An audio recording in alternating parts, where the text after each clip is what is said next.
Lawrence Mitchell, CEO of Mitchell Technologies, watches in stunned silence as four flight attendants simultaneously radio for security while passengers in first class stare. His $15,000 ticket suddenly worthless. "Sir, we need verification," they insist, despite his boarding pass clearly displaying Zone 1. Before we dive into this shocking story, where are you watching from today? Hit that like button and subscribe if you've ever witnessed or experienced discrimination while traveling. Let's see how this disturbing situation unfolds and what surprising turn of events awaits Lawrence Mitchell. Lawrence Mitchell stood in the VIP lounge of LAX, sipping his sparkling water while reviewing merger documents one final time. At 45, he had built Mitchell Technologies from a small startup into a Fortune 500 powerhouse worth billions. Today's transcontinental flight to New York carried enormous stakes. The merger meeting tomorrow could double the company's market value overnight. He adjusted his cashmere sweater and checked his Patek Philippe watch, a quiet symbol of success he'd promised himself after his first million. Lawrence had learned to dress in the careful middle ground required of black executives, professional enough to be taken seriously, but not flashy enough to trigger stereotypes. His leather briefcase contained the future of 7,000 employees who depended on his leadership. Final boarding call for premium passengers on Flight 1857 to JFK, the announcement echoed through the lounge. Lawrence gathered his belongings, nodding politely to the lounge attendant who had been courteous throughout his 2-hour stay. As he walked toward the gate, Lawrence noticed the subtle shift in energy that had become familiar over his 20-year career. A white woman clutched her purse tighter as he passed. A security guard watched him with slightly more attention than the executives around him. Small things. Tiny paper cuts that accumulated over a lifetime. Just part of the tax, he muttered to himself, repeating his father's phrase for the extra burden carried by successful black Americans. The gate area bustled with activity as Lawrence approached with his first-class boarding pass. The digital screen displayed, "Now boarding. Zone 1" in bright letters. He stepped into the priority line, standing behind an older white couple who chatted excitedly about their upcoming Broadway shows in Manhattan. "Good afternoon," the gate agent Betty said warmly to the couple, scanning their tickets with a smile. "Enjoy your flight." When Lawrence stepped forward, Betty's smile remained fixed, but something changed in her eyes as she actually looked at him. "Boarding pass, please," she said, her tone noticeably cooler. Lawrence handed over his digital boarding pass. Betty frowned at the screen, then looked back at Lawrence. She checked the pass again, then a third time. "Is there a problem?" Lawrence asked, keeping his voice measured and professional. "Just one moment, sir," Betty replied, tapping furiously on her keyboard. Lawrence noticed passengers behind him growing restless. "My boarding pass clearly shows Zone 1, Lawrence said quietly. "I'm in seat 2A. Betty picked up her phone without responding. "Charles, I need you at gate 37. Possible ticket issue." She hung up and turned to Lawrence. "If you could just step aside for a moment, sir. We need to verify something." Lawrence remained calm, though his heart rate accelerated slightly. He'd been here before. He glanced back at the priority line, where 3 more white passengers had been quickly processed without additional verification. "What specifically needs verification?" Lawrence asked, maintaining his composure. "I'm the CEO of Mitchell Technologies, and I'm late for an important meeting in New York." Betty's eyes narrowed slightly. "Sir, please step aside. Our supervisor will assist you shortly." Charles arrived moments later, a balding man with an air of authority in his airline uniform. Betty leaned over, whispering something Lawrence couldn't hear, occasionally glancing in his direction. Charles approached with a practiced customer service smile that didn't reach his eyes. "Good afternoon, sir. I understand there's some confusion with your boarding pass." Lawrence took a slow, deep breath. This familiar dance had played out countless times throughout his career. Stay calm. Stay professional. don't confirm their biases. There's no confusion on my end, Lawrence replied evenly. I have a valid first-class ticket for this flight. Charles took Lawrence's boarding pass, holding it at arm's length as though inspecting a potentially counterfeit bill. His exaggerated scrutiny drew attention from nearby passengers, several of whom slowed their pace to observe the unfolding situation. This is a first-class boarding pass, Charles stated, the implication in his tone clear. It didn't belong to someone like Lawrence. Yes, it is, Lawrence confirmed. As I mentioned to your colleague, I'm Lawrence Mitchell, CEO of Mitchell Technologies. We're a Fortune 500 company, and I'm traveling to New York for a critical business meeting. Charles gave a dismissive smile. Sir, anyone can claim to be a CEO. We have protocols for ticket verification when something seems unusual. Unusual? Lawrence repeated, keeping his voice steady despite the rising heat in his chest. What exactly is unusual about my valid first-class ticket? By now, a small crowd had gathered. Lawrence noticed a young woman with her phone raised, recording the interaction. Another passenger muttered something about holding up the line. Sir, perhaps you misunderstood the boarding groups, Charles suggested, his condescending tone making Lawrence's jaw tighten. Maybe you should wait for your appropriate boarding group. My appropriate boarding group is Zone 1, as clearly indicated on my boarding pass, Lawrence responded, his patience wearing thin but his exterior remaining professional. I'd appreciate if you would allow me to board now, as I have a right to do. Charles made a subtle hand gesture, and suddenly two more airline staff appeared, creating a human barrier between Lawrence and the jet bridge. A flight attendant named Melissa emerged from the aircraft, quickly joining the growing wall of personnel. What's the issue here? She asked, not to Lawrence, but to Charles. Possible fraudulent boarding pass, Charles replied, not bothering to lower his voice. Lawrence felt a flash of indignation. There is absolutely nothing fraudulent about my ticket. I purchased it through my corporate account 3 weeks ago. He reached for his wallet. I'm happy to show you my ID and corporate credentials. As Lawrence produced his driver's license and company ID card, Charles took a half step backward, his hand moving to the radio clip to his belt. In that moment, Lawrence recognized the dangerous territory he was entering, a black man perceived as becoming aggressive in an airport. Sir, keep your hands where we can see them, Charles said loudly, his finger now pressing the radio button. In a synchronized move that would have been impressive if it weren't so alarming, all 4 staff members activated their radios simultaneously. Security to gate 37, possible situation with passenger, Charles spoke into his device, his eyes never leaving Lawrence. Lawrence slowly returned his ID to his wallet, acutely aware of how the scene might appear to onlookers. He'd read too many stories of situations like this escalating tragically for black men. I'm simply trying to board a flight for which I have a valid ticket, Lawrence said, fighting to keep his voice steady. He pulled out his phone. Look, here's the Mitchell Technologies website with my photo. I can show you our company's recent press releases. The staff ignored his phone screen. Behind them, through the jet bridge window, Lawrence could see first-class passengers already seated, staring curiously at the commotion. Security is on their way, Melissa announced, her hand still on her radio. Sir, please step back from the boarding area. For the first time since the confrontation began, Lawrence felt a crack in his carefully maintained composure. A lifetime of similar moments.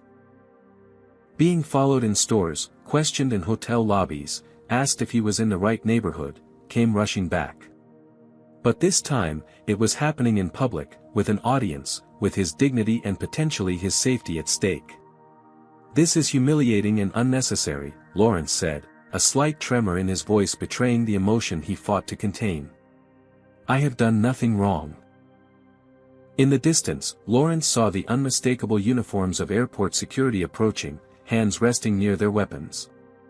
A cold fear washed over him, the kind familiar to black men in America when authority figures approach with preconceived notions. Who would you trust to stand up for you in a moment of injustice? Comment number 1 if you believe bystanders should intervene when witnessing discrimination, or number 2 if you think it's safer to mind your own business. Like and subscribe if you've ever been in a situation where speaking up made all the difference. What would happen next to Lawrence Mitchell? Would anyone step forward to help him? Let's find out. Vanessa Torres had been scrolling through briefs on her tablet when the commotion caught her attention. As a young Latina attorney specializing in civil rights cases, she immediately recognized the dynamic unfolding at the gate. When she spotted Lawrence Mitchell, whose profile she just read in Business Insider last month, being surrounded by airline staff, she knew something was wrong. "This is definitely going on record," she muttered, activating her phone's camera and moving closer. The airline staff's body language, their positions forming a wall against a single, well-dressed black man, told her everything she needed to know. 3 rows back, William Parker shifted uncomfortably in his seat. The retired high school teacher had spent 30 years educating students about civil rights, about the importance of speaking up against injustice. Yet here he was, witnessing what appeared to be blatant discrimination, and his feet felt cemented to the floor. His wife squeezed his hand, her eyes urging him to do something, but fear kept him rooted in place. "They wouldn't treat him like that without reason," he whispered, immediately ashamed of the rationalization. Diana Chin observed the scene with growing outrage. As the senior vice president at a competing tech firm, she recognized Lawrence Mitchell immediately. They'd been on a panel together at a conference last year. More importantly, as an Asian American executive who flew first class weekly, Diana knew the protocols. This was not standard procedure. "Excuse me," she said, stepping forward decisively. Her Hermes scarf and Burberry coat signaled her own executive status. "That's Lawrence Mitchell of Mitchell Technologies. I can vouch for his identity, we've worked together." Charles barely glanced at Diana. "Ma'am, this doesn't concern you. Please return to your place in line." "Actually, it does concern me," Diana persisted, her voice carrying across the gate area.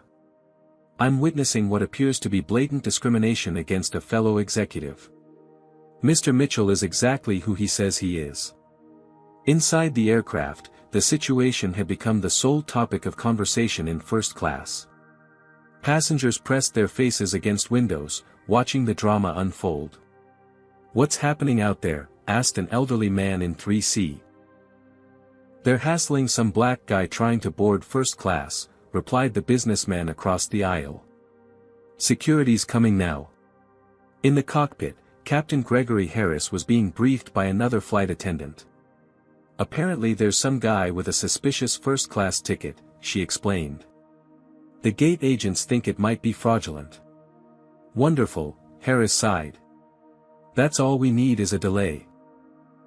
His 20 years with the airline had taught him to trust his crew's judgment, but something about this situation made him uneasy. "How suspicious are we talking here?" "Well, he's claiming to be some CEO, but..." Her voice trailed off. "But what?" Harris pressed. The flight attendant hesitated. "He doesn't look like our typical first-class passenger." Harris frowned, immediately understanding the subtext. "I'll be out in a minute." Meanwhile, social media was already amplifying the incident. Vanessa's live video had attracted hundreds of viewers in minutes, with comments flooding in, "Here we go again. Flying while black. Wait, isn't that Lawrence Mitchell from Mitchell Tech? Someone get this man's lawyer on the phone."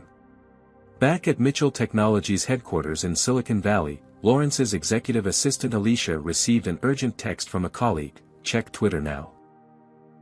Boss is trending for all the wrong reasons." Alicia quickly pulled up the feed and gasped. There was her boss, surrounded by airline staff, with security approaching. The company's PR team instantly began mobilizing, but the damage was already spreading across platforms faster than they could track. Diana continued advocating loudly, her professional demeanor cracking under frustration. "This is absurd. I've witnessed white men board with nothing more than a quick scan of their boarding pass. Why is Mr. Mitchell being subjected to this level of scrutiny? Vanessa moved closer, her phone still recording. Sir, she called to Lawrence, I'm an attorney. Do you need assistance? The converging voices, the growing crowd, the approaching security, the situation was spiraling beyond anyone's control. And standing at the center of it all, Lawrence Mitchell maintained his dignity while watching his worst fears materialize in real time. Would the witnesses make a difference? Or would their intervention only escalate an already volatile situation? The next few moments would determine not just whether Lawrence made his flight, but potentially the course of his career and the public perception of both him and his company. Security personnel arrived at Gate 37, for officers forming a semicircle around Lawrence. Their presence created an immediate hush among the onlookers, the gravity of the situation suddenly apparent to everyone. What seems to be the problem here? Asked the lead officer, a stocky man with a buzz cut who addressed his question to Charles rather than Lawrence. We have a passenger attempting to board first class with a ticket we believe may be fraudulent, Charles explained, his tone suggesting he was handling a serious security threat rather than a ticketing dispute. Lawrence felt his mouth go dry. Despite being the CEO of a multi-billion-dollar company, despite his tailored clothes and impeccable credentials, in this moment he was reduced to what America had always seen first, a black man perceived as being somewhere he didn't belong. Sir, I'm going to need you to step over here with me, one officer said to Lawrence, his hand hovering near his weapon. Lawrence complied immediately, hyper-aware of how quickly these situations could turn deadly. His mind flashed to headlines he'd read. Black man tackled in airport, black customer forcibly removed, black passenger handcuffed on tarmac. I have a valid first-class ticket, Lawrence said calmly, though his heart hammered against his ribs. This appears to be a misunderstanding. Sir, please keep your hands visible, another officer instructed when Lawrence attempted to reach for his phone again. Diana pushed forward, her professional demeanor returning. Officers, this is Lawrence Mitchell. He's the CEO of Mitchell Technologies, a Fortune 500 company. I can personally vouch for his identity. Vanessa, still recording, added, this entire incident appears to be based on racial profiling. Mr. Mitchell has shown his valid boarding pass multiple times. The security officers exchanged glances but maintained their positions. One placed his hand on Lawrence's shoulder, a gesture that sent a chill down Lawrence's spine. Suddenly, Lawrence's phone rang. The screen displayed Rebecca Wong, COO. His chief operating officer was likely calling about tomorrow's merger meeting. May I answer this? It's my COO calling about tomorrow's business meeting, Lawrence asked. Sir, please silence your phone, the officer responded. As Lawrence reached to decline the call, one officer moved forward abruptly. I said don't move. The situation teetered on the edge of physical confrontation when a new voice cut through the tension. What's going on out here? Captain Gregory Harris had emerged from the jet bridge, his uniform and authoritative presence creating an immediate shift in the dynamic. Captain, we have a situation with a passenger, Charles began. Harris surveyed the scene, security officers surrounding a well-dressed black man, a growing crowd of onlookers, multiple phones recording. And who is this passenger? Harris asked. He claims to be Lawrence Mitchell, CEO of Mitchell Technologies, Charles replied, emphasis on claims. Harris stared at Lawrence for a long moment, recognition dawning on his face. Aren't you on the cover of this month's Business Leader magazine? Lawrence nodded, relief washing over him. Yes, that's correct. Harris turned to Charles. Why is Mr. Mitchell being detained? Charles faltered. We were verifying his boarding pass. It seemed unusual for him to have a first-class ticket. Unusual in what way? Harris pressed, his eyes narrowing. The silence that followed spoke volumes. No one was willing to articulate the obvious, Lawrence's race had been the unusual factor.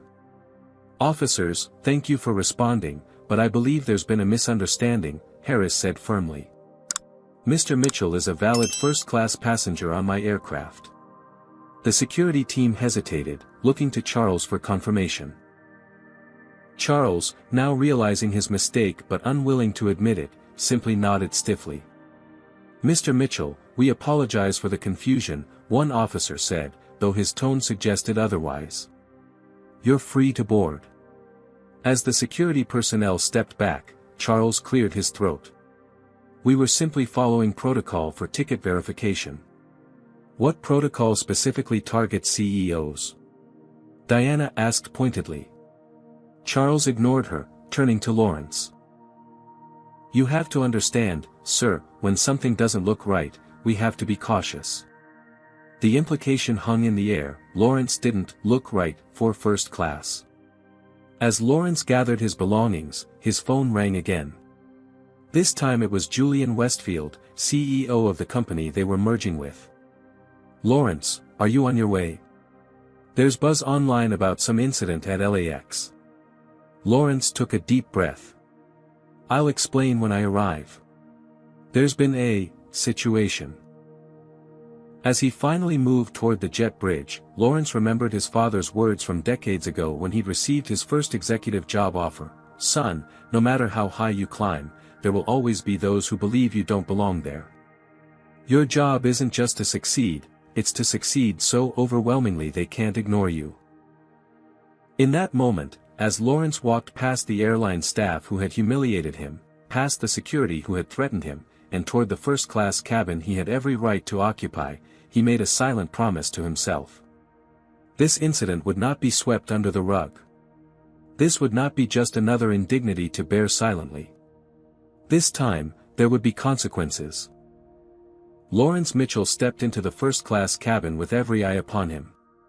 The buzz of whispered conversations fell silent as he moved down the aisle toward seat 2A.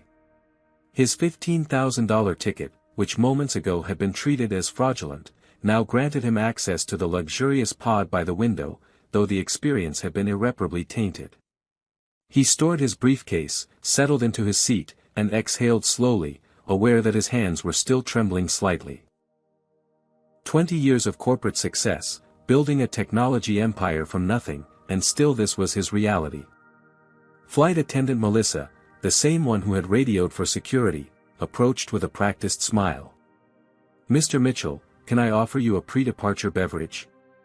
Perhaps champagne? The sudden shift to excessive courtesy felt almost as insulting as the previous suspicion. Water, please, Lawrence replied, his voice deliberately neutral. Across the aisle, Diana Chen caught his eye and gave a small nod of solidarity before taking her own seat in 2C. 2 rows behind, Vanessa Torres settled in 4B, still occasionally glancing at her phone where she had been posting updates about the incident. I'm sorry you had to go through that, Diana said quietly when Melissa left. It was completely unacceptable. Lawrence nodded his thanks, but found himself unable to fully articulate a response. The professional mask he had worn for decades had slipped, revealing the raw vulnerability beneath. In his mind, he wasn't just Lawrence Mitchell in that moment, he was every black person who had ever been made to feel they didn't belong in spaces they had earned the right to occupy. His phone vibrated continuously with notifications. A quick glance showed dozens of missed calls, hundreds of text messages, and thousands of social media alerts. The incident had gone viral with alarming speed. From his board chairman, "Are you okay?" Calling emergency meeting to discuss response. From his sister, "Just saw the video. Call me the moment you land." From the company's chief legal counsel, "Do not make any public statements until we speak." Lawrence opened his email and began drafting a message to his legal department. "I was just subjected to clear racial discrimination by airline at LAX. Multiple witnesses, video evidence. Need full team assembled when I land in New York. This will not be brushed aside." As he typed, Lawrence noticed a New York Times alert appear on his screen. Mitchell Technologies CEO allegedly profiled at LAX, stock dips 3% on viral video. The financial impact was already beginning. Lawrence's mind flashed to his thousands of employees, many of whom had stock options as part of their compensation. Their financial well-being was now being affected by this discrimination. "Mr. Mitchell." Lawrence looked up to see an older white passenger standing in the aisle beside him. "I just wanted to say, what happened back there wasn't right. I should have spoken up." Lawrence nodded. "Thank you for saying that." More passengers boarded, many doing double takes upon recognizing Lawrence from the gate incident or from his frequent media appearances. Some offered sympathetic smiles, others averted their eyes uncomfortably. As Lawrence continued assessing the growing crisis on his phone, he discovered something interesting. Edward Thompson, the CEO of the airline, was scheduled to attend tomorrow's merger meeting as a potential investor. The same man whose employees had just humiliated Lawrence would be sitting across from him at the negotiating table in less than 24 hours. Lawrence leaned back in his seat, his mind shifting from victim to strategist. His father had always told him, when they create obstacles, build doorways. Perhaps this incident, as painful as it was, could be transformed into leverage, not just for personal vindication, but for systemic change. "Mr. Mitchell, we're preparing for departure," Captain Harris said, suddenly appearing beside Lawrence's seat. "I wanted to personally apologize again for what happened. It was completely unacceptable." Lawrence studied the captain's face, sensing genuine regret. "I appreciate that, Captain Harris. But I'm curious, if you hadn't recognized me from a magazine, would I be on this flight right now?" Harris hesitated, discomfort evident in his expression. "I'd like to think so, but honestly, I don't know. And that's a problem." "Yes," Lawrence agreed quietly. "That's exactly the problem." As the plane began pushing back from the gate, Lawrence gazed out the window at the terminal where, just 30 minutes earlier, he had been treated as a criminal for attempting to use a ticket he had rightfully purchased. The humiliation still burned, but alongside it grew something else, determination. His phone chimed once more before he had to switch it to airplane mode. It was a text from his father, "Saw the news. Remember what I always told you, when they go low, you go high. And then you change the system." Lawrence turned off his phone, closed his eyes, and began formulating a plan that would transform this moment of personal indignity into meaningful change. By the time this plane landed in New York, he would be ready. Have you ever found yourself turning a negative experience into an opportunity? Comment number 1 if you believe in transforming obstacles into stepping stones, or number 2 if you think some injustices are too severe to reframe positively. Like and subscribe if you've ever witnessed how a single incident can spark widespread change. What strategy will Lawrence develop during this 5-hour flight? Will he seek vengeance or justice? Let's continue this remarkable journey. The Boeing 787 reached cruising altitude, the seatbelt sign dinged off, and the first-class cabin settled into its usual rhythm. For the other passengers, the flight represented nothing more than a transition between destinations. For Lawrence Mitchell, it had become a suspended moment in time, 5 hours to process the trauma, assess the damage, and formulate a response that would shape not just his future but potentially impact corporate America's approach to racial bias. Lawrence opened his laptop, the screen illuminating his face in the dimmed cabin. He appeared focused and composed, the consummate professional. Only the slight tension in his jaw betrayed the emotional turmoil beneath the surface. As his fingers moved across the keyboard, Lawrence's mind drifted to another humiliation, 6 years earlier. He had just closed a $100 million acquisition when a security guard at his own company's celebration party had stopped him, asking for ID. Looking for the catering entrance, the guard had asked. Lawrence had laughed it off then, had told himself it wasn't worth making a scene. How many indignities had he silently absorbed over the years, telling himself they were the price of success? "Mr. Mitchell." Diana Chen had moved to the empty seat beside him during the brief moment the flight attendants were occupied in the galley. "I've been thinking about what happened," she said, her voice low. "My experience as an Asian woman executive is different, but I understand the constant need to prove you belong." What those airline employees did was textbook discrimination, and I'm willing to provide a statement if needed. Lawrence nodded gratefully. Thank you. That would be helpful. I've experienced my share of, "Where are you really from?" and assumptions that I'm the assistant rather than the boss, Diana continued. But I've never had security called on me for trying to use a ticket I purchased. The escalation you experienced was unconscionable. From across the aisle, Vanessa Torres leaned over. Mr. Mitchell, I hope you don't mind me joining this conversation. The video I posted has over 3 million views already. People are outraged on your behalf. Lawrence felt a complex mix of emotions. Public support was valuable, but the incident being broadcast to millions carried its own weight. His most vulnerable moment was now entertainment for strangers. 3 million, he repeated. Corporate accounts for civil rights organizations are amplifying it, Vanessa explained. Your company's competitors are releasing statements about their commitment to diversity. This is becoming a watershed moment. Flight attendant Melissa approached their impromptu gathering, nervousness evident in her expression. Can I get any of you a refreshment? The conversation paused as they declined. When Melissa lingered awkwardly, Lawrence looked up at her questioningly. Mr. Mitchell, I wanted to say something. She glanced around to ensure no other crew members were within earshot. What happened at the gate was wrong. There was a message passed to the crew that someone might be trying to use a fraudulent first-class ticket. The description was. She hesitated. A black man in his 40s, Lawrence finished for her. Melissa nodded, her discomfort evident. I'm sorry I participated in that. I should have questioned it. Before Lawrence could respond, Captain Harris appeared in the aisle. Everything okay here? Yes, Captain, Melissa replied quickly, returning to her duties. Harris hesitated, then took the seat Melissa had vacated. Mr. Mitchell, I wonder if I might have a word with you in private? Diana and Vanessa tactfully returned to their seats, leaving Lawrence and the captain alone. I've been flying for this airline for 20 years, Harris began, his voice low. What I'm about to tell you could cost me my job, but after what happened, I feel you deserve to know. He glanced around before continuing. I checked the communications log.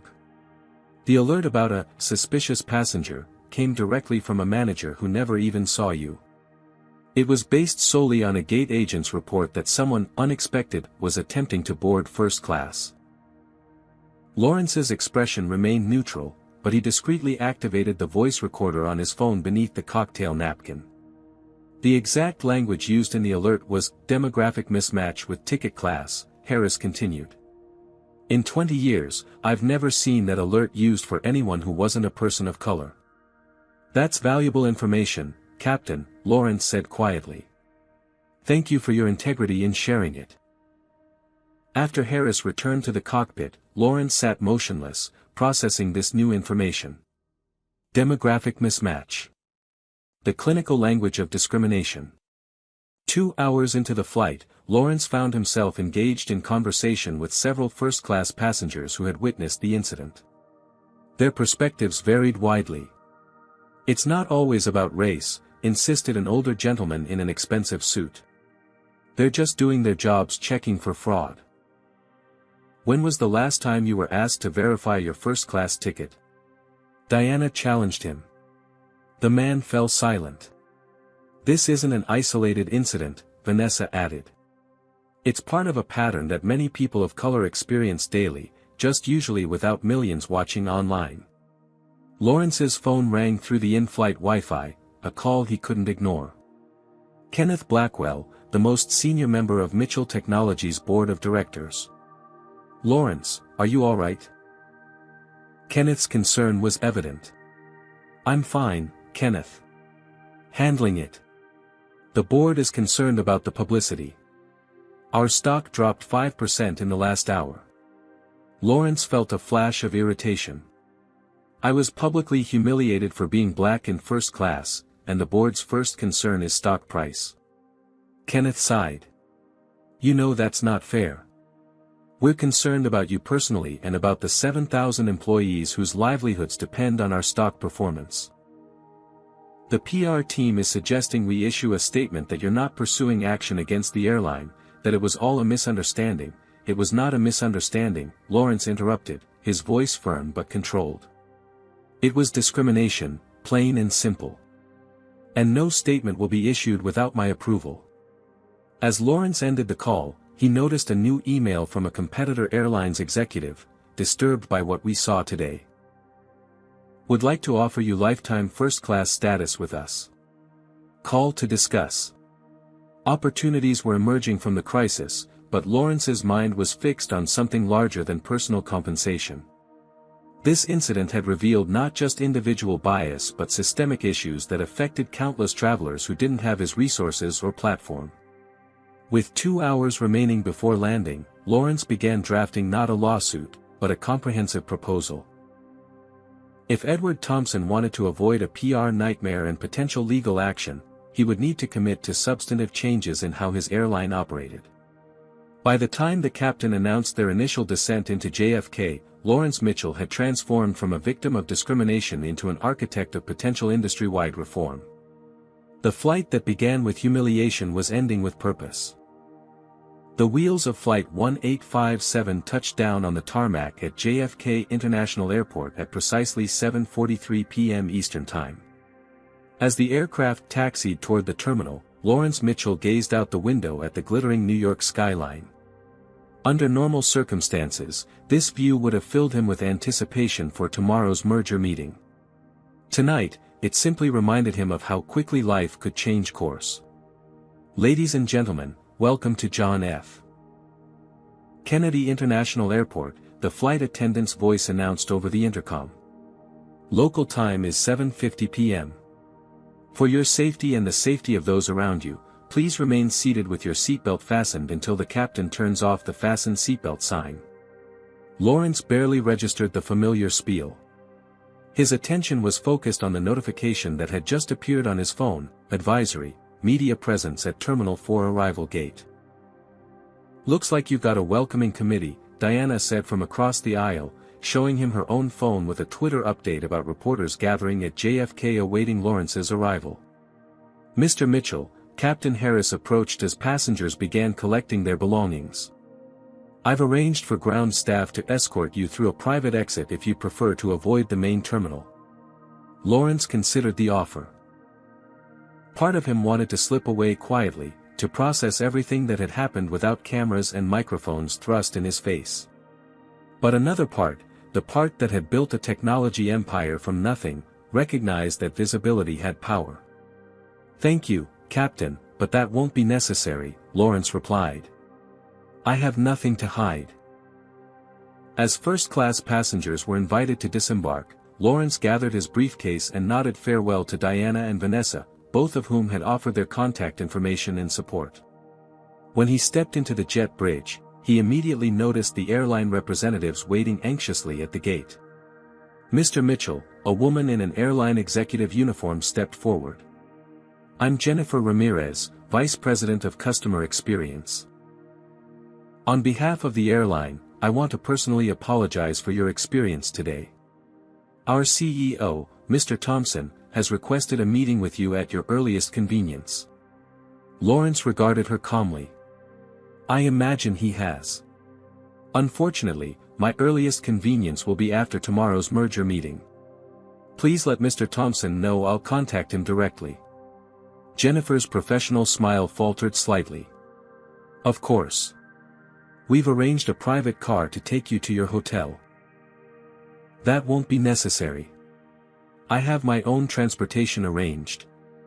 As Lawrence entered the terminal, the flash of cameras confirmed what his phone had warned him about. Reporters surged forward, questions overlapping. Mr. Mitchell, how do you respond to the airline's claim that this was a procedural misunderstanding? Will you be filing a discrimination lawsuit? Has the airline offered you compensation? Lawrence raised a hand, and surprisingly, the chaotic noise subsided. I'll be making a statement tomorrow. For now, I'll simply say that what happened today is unfortunately not an isolated incident, but rather a reflection of biases that many travelers face daily. The only difference is that most don't have the platform I do to address it.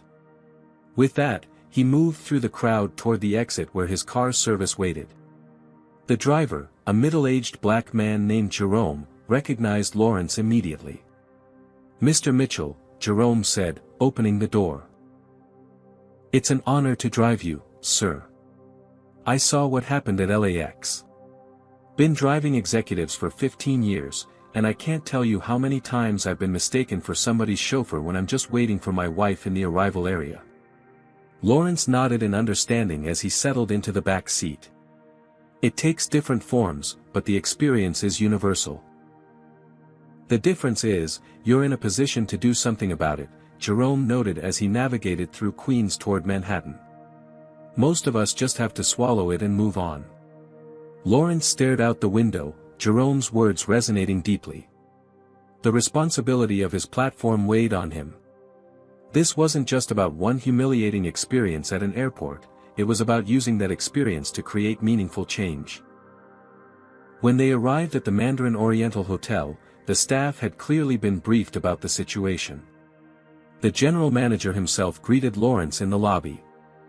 "Mr. Mitchell, we're honored to have you staying with us. We've upgraded you to our presidential suite, and security has been arranged to ensure your privacy." Lawrence thanked him and headed up to the suite, where he found his legal team already waiting. Susan Goldberg, the company's chief counsel, rose to greet him. "You've certainly had an eventful day," she said, her tone professional but concerned. "Are you all right?" "I'm fine," Lawrence assured her, though "fine" hardly captured the complexity of his emotional state. "What's our position?" For the next 2 hours, Lawrence and his legal team discussed options ranging from a multi-million-dollar discrimination lawsuit to a quiet settlement with a non-disclosure agreement. The airline had already reached out 3 times with escalating offers to make this right. "They're scared," Susan observed. "The video has over 10 million views now. Their stock dropped 8% today." Lawrence paced the luxurious suite, thinking. "Edward Thompson will be at tomorrow's merger meeting." "Yes, as a potential investor in the merged entity," Susan confirmed. "This certainly complicates that dynamic." Lawrence stopped pacing, a strategy crystallizing in his mind. Actually, it might simplify it. As his legal team departed around midnight, Lawrence received a call from a number he didn't recognize. It was the CEO of a competing airline. "Lawrence, this is Richard Garrison from Atlantic Airways. I hope you don't mind the late call. I wanted to personally express my dismay at how you were treated today." "Thank you, Richard. We'd like to offer you lifetime diamond status with Atlantic. No strings attached. What happened to you shouldn't happen to anyone, and we want to show that not all airlines operate that way." Lawrence thanked him for the gesture but remained noncommittal.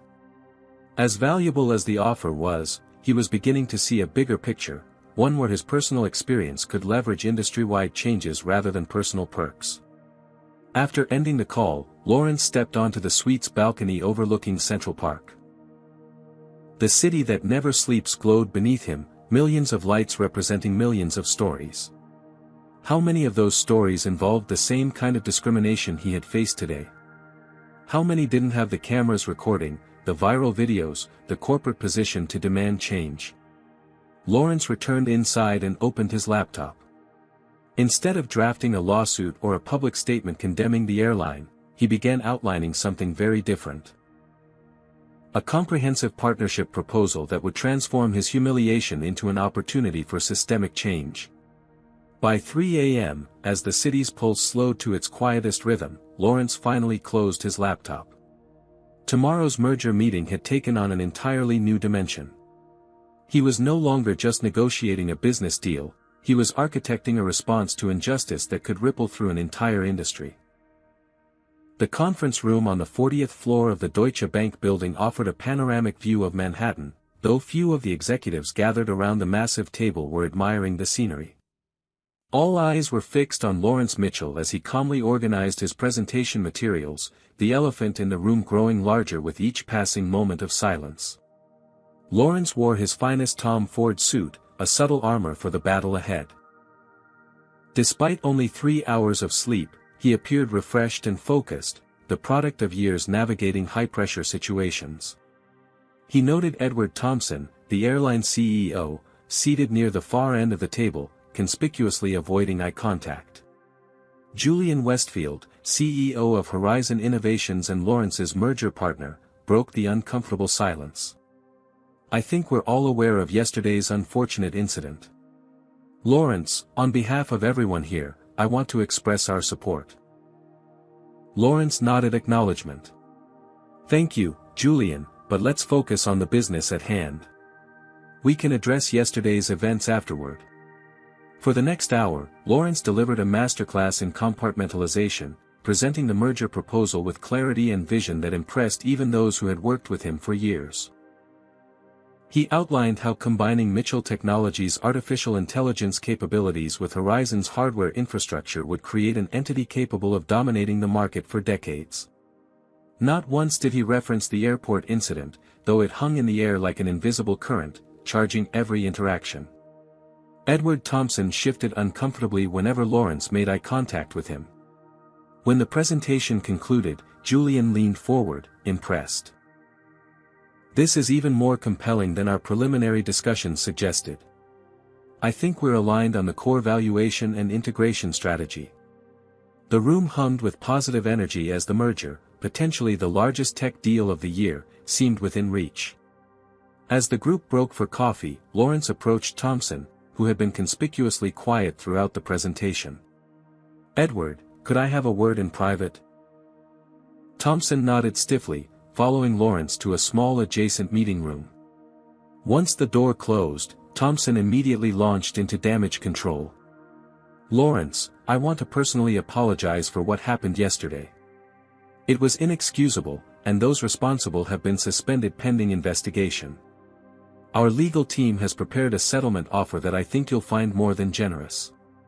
Lawrence studied the airline CEO, noting the beads of sweat on his forehead. Thomson wasn't concerned about justice, he was worried about liability and publicity. I'm not interested in a settlement, Edward, Lawrence replied calmly. Thomson blinked in surprise. Lawrence, be reasonable. The offer is 7 figures, with full confidentiality of course. This can all go away quietly. That's precisely the problem, Lawrence said, his voice level but intense. It goes away quietly until it happens to someone else, someone without my resources or platform. This isn't about money. Thomson's expression hardened slightly. If you're planning a lawsuit, I'm not, Lawrence interrupted, sliding a folder across the table. I'm proposing a partnership. Confusion replaced defensiveness as Thomson opened the folder. Inside was a comprehensive proposal titled, Mitchell Horizon Inclusive Travel Initiative. What is this? Rather than adversaries in a lawsuit, I'm offering to make our companies partners in solving the underlying problem, Lawrence explained. Mitchell Technologies will develop AI software that helps identify and eliminate bias in customer service interactions. Your airline will be the first to implement it, along with a comprehensive training program developed by diversity experts. Thomson frowned, scanning the document. This would be expensive to implement. More expensive than the lawsuit I could file. More expensive than the continuing stock price decline as this story remains in the news cycle. Lawrence raised an eyebrow. This isn't just about avoiding negative consequences, Edward.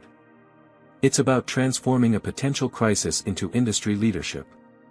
Lawrence outlined the key components. Bias detection AI in customer service systems, comprehensive staff training, an industry consortium to share best practices, and scholarship programs for underrepresented groups in aviation and technology.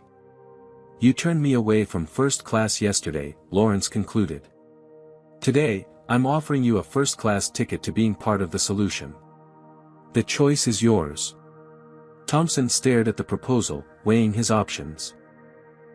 Gradually, his expression shifted from calculation to something resembling genuine consideration. This is not what I expected. That's often the case when people make assumptions, Lawrence replied evenly. When they returned to the main conference room, the energy had shifted. Thompson approached Julian Westfield and the other merger stakeholders. Gentlemen, I believe Mitchell Horizon's first major client partnership has just been established, Thompson announced. Subject to working out the details, of course.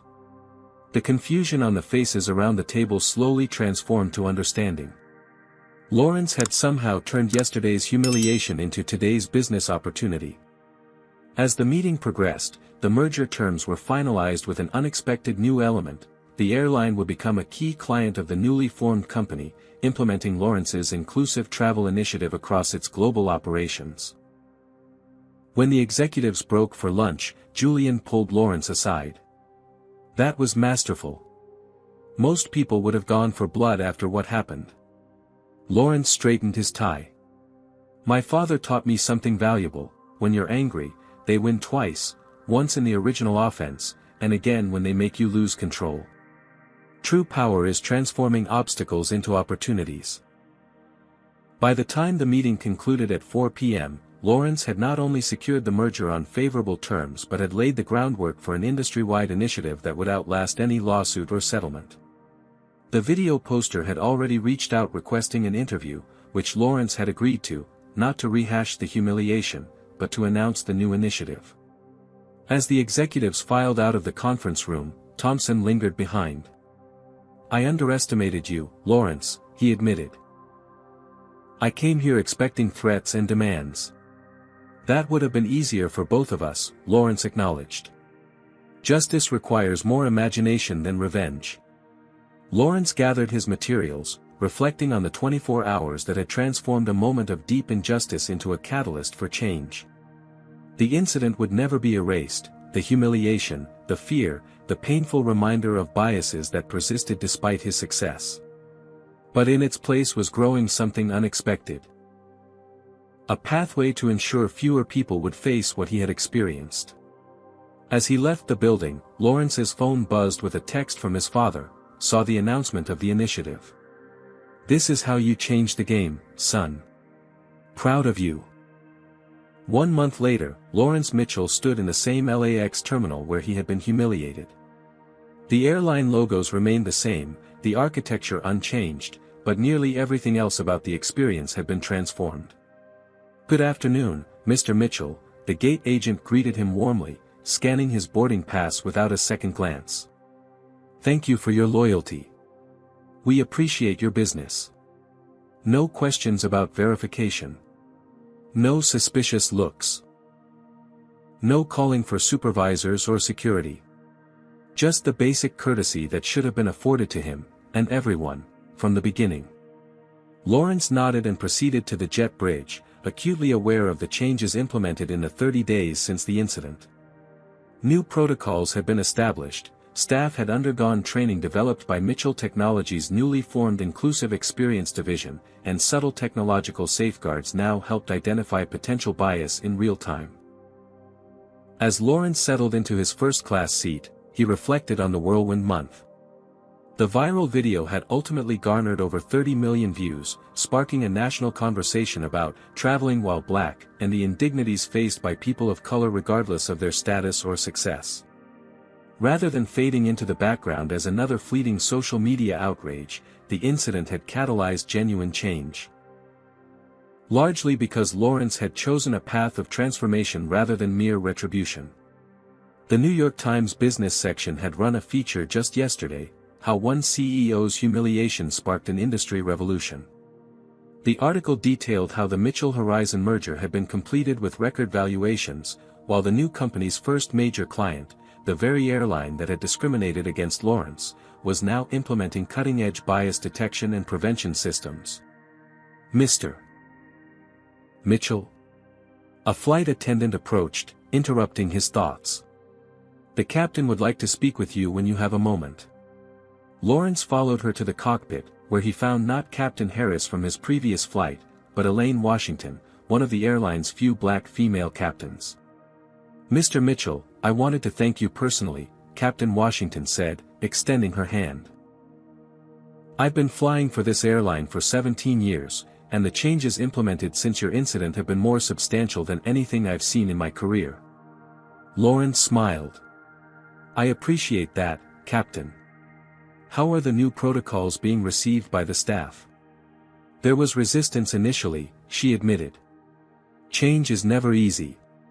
But the training modules your team developed have been remarkably effective.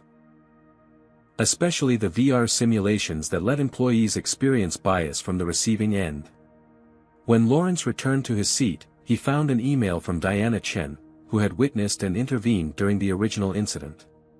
She had accepted his offer to join Mitchell Horizon as the executive vice president of their new diversity initiative. Lawrence, her message read, 12 more airlines have signed on to implement our system. The consortium is growing faster than we projected. Vanessa Torres, the attorney who had recorded the viral video, had also found her path altered by that day's events. Her new legal practice specialized in transportation discrimination cases, with Mitchell Horizon providing technological support for her advocacy work. Even William Parker, the retired teacher who had remained silent during the incident, had contacted Lawrence weeks later. Prompted by guilt and a desire to make amends, he now volunteered teaching anti-racism workshops in his community. Ladies and gentlemen, we are now ready for departure, Captain Washington's voice came over the intercom. Our flying time to New York will be approximately 5 hours and 20 minutes. As the plane taxied toward the runway, Lawrence gazed out at the California sunshine. The merger had exceeded all financial projections, with the stock price climbing steadily since the announcement of the Inclusive Travel Initiative.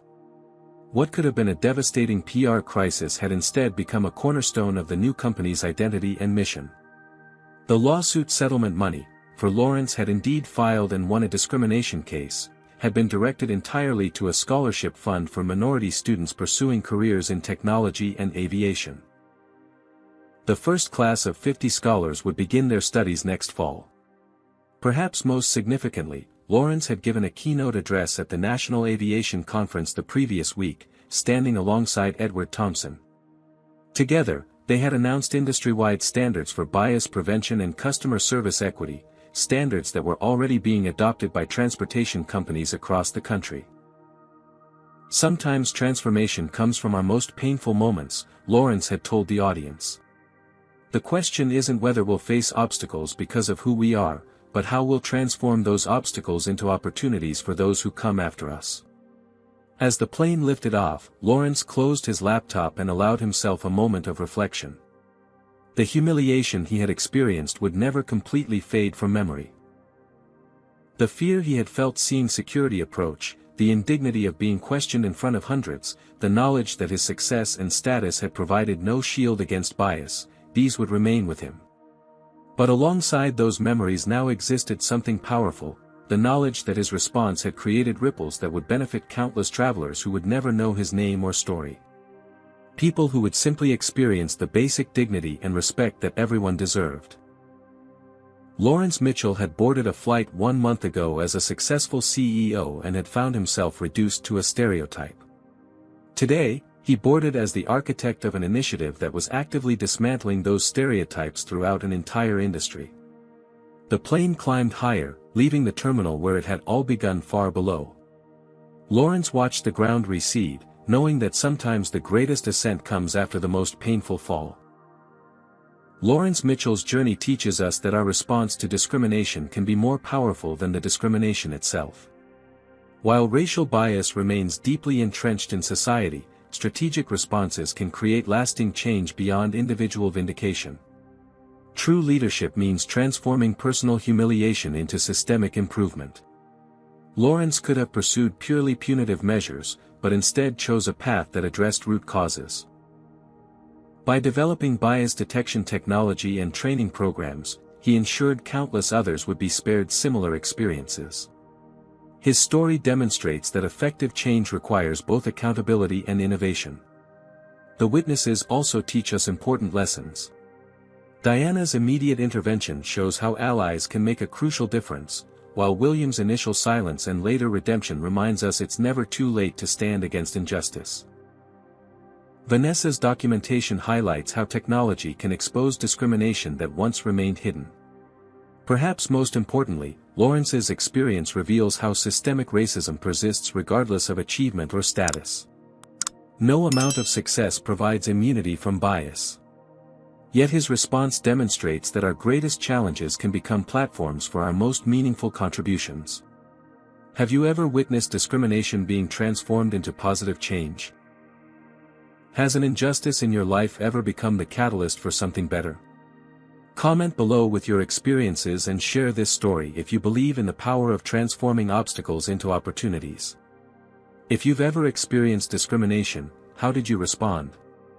Was your approach more focused on personal justice or systemic change? Comment justice if you believe holding individuals accountable is most important, or change if you think systemic transformation should be the priority. Like and subscribe for more powerful racism stories that highlight both challenges and triumphs. Your support helps us continue sharing these essential narratives that need to be heard. Thank you for joining me on this journey through Lawrence's powerful story. May we all find the courage to rise above our challenges and build a more inclusive world where such racism stories become relics of the past rather than daily realities.